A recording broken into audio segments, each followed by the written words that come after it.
Oke, baik saudara-saudara, kembali lagi bersama saya di Oloan King Channel. Salam sejahtera buat kita semuanya. Apa kabar dengan kalian? Semoga kita semua dalam keadaan sehat dan berada di lindungan Yang Maha Kuasa. Di video kali ini, saudara-saudara, kita masih melihat pernyataan terbaru dari Bu Widya. Seperti biasa dengan sentilan-sentilan kritikan-kritikan keras dari Bu Widya tersebut. Bagaimana videonya? Langsung saja kita saksikan.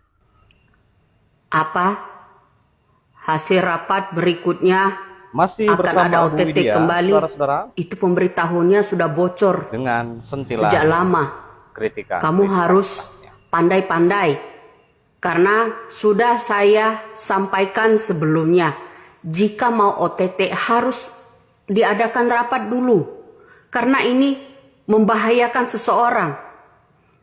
Dilihat dulu, Anda melihat dulu apakah orang yang akan di OTT mantan bupati itu misalnya, atau perangkat-perangkat desa itu misalnya orang yang berkoalisi sama saya.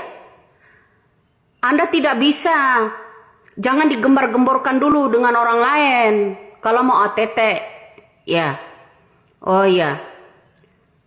Nah, sampaikan itu sama Bapak KPK, Ketua KPK, nanti hari Selasa atau Kamis, tolong temui saya dulu. Karena kita harus berhati-hati, jangan sembarang OTT. Karena kalau kita sembarang OTT, apakah mereka itu koalisi dengan saya? Karena saya ini dimenangkan mereka, 12 partai yang mendukung saya. Kalau Anda salah-salah langkah, langsung OTT, tanpa pemberitahuannya sama saya siapa namanya dan mantan bupati dari mana, dilihat dulu koalisinya. Kalau koalisi sama saya, sebaiknya Anda harus cepat-cepat bertemu dulu dengan saya.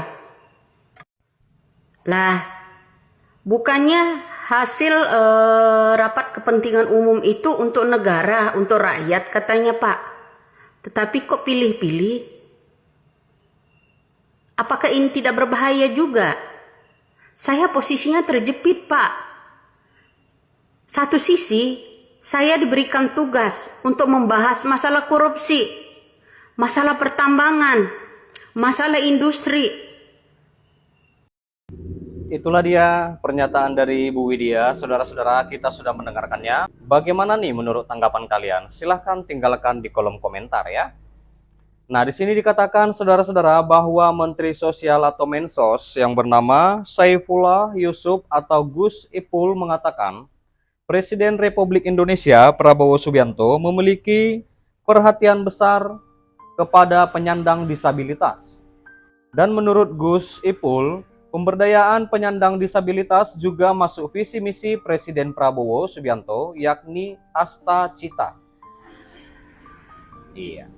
Hal itu disampaikan dalam perayaan Hari Disabilitas Internasional pada 2024 itu di Taman Ismail Marzuki Cikini, Jakarta Pusat, Minggu tanggal 1 Desember 2024. Dan Gus Ipul mengatakan Kemensos diminta menindaklanjuti berbagai program yang berkaitan dengan pemberdayaan penyandang disabilitas. Presiden sangat punya perhatian terhadap saudara-saudara kita penyandang disabilitas, bahkan tertuang di dalam Asta Cita. Tertuang juga di dalam program strategis nasional yang dibuat oleh Bapak Presiden Pak Prabowo. Lanjut Gus Ipul. Nah, lalu saudara-saudara, beliau juga mengatakan lagi seperti ini. Kementerian Sosial diminta menindaklanjuti lewat program-program yang sesuai dengan kebutuhan saudara-saudara kita penyandang disabilitas. Gus Ipul juga mengatakan bahkan pihaknya telah menjalankan sejumlah program untuk penyandang disabilitas. Di samping itu, pendataan mengenai disabilitas juga terus berjalan agar berbagai program tersebut bisa tepat sasaran ya. Mulai dengan pendataan sedang berlangsung, tetapi existing program-program layanan terhadap saudara-saudara kita penyandang disabilitas terus jalan, sambil memperbaiki data supaya lebih akurat. Lanjut, Gus Ipul ya. Programnya macam-macam. Program Keluarga Harapan lewat bantuan sosial, atensi dan juga permakanan ada 33.000 teman-teman penyandang disabilitas. Tiap hari kita beri dukungan makanan bergizi, sehari 2 kali, pagi dan siang selama 1 tahun penuh. Iya, selain pemberdayaan, Gus Ipul juga mendorong agar instansi pemerintahan dan BUMN bisa merekrut pegawai dari penyandang disabilitas. Dia mengatakan, alokasi 2% ditetapkan untuk disabilitas agar bisa diterima di instansi pemerintahan dan BUMN serta alokasi 1% di sektor swasta, saudara-saudara. Nah, tantangannya sekarang adalah bagaimana teman-teman difabel ini itu memiliki kapasitas, memiliki kemampuan jika nanti ada ruang-ruang yang ada di setiap instansi baik pemerintahan maupun swasta. Kata Pak Ipul, sementara itu di mana Ketua Perkumpulan Penyandang Disabilitas Indonesia atau PPDI, saudara-saudara, itu yang bernama Norman Yulian menyampaikan apresiasi kepada pemerintah. Dia mengatakan semakin banyak instansi pemerintah yang mulai peduli terhadap disabilitas.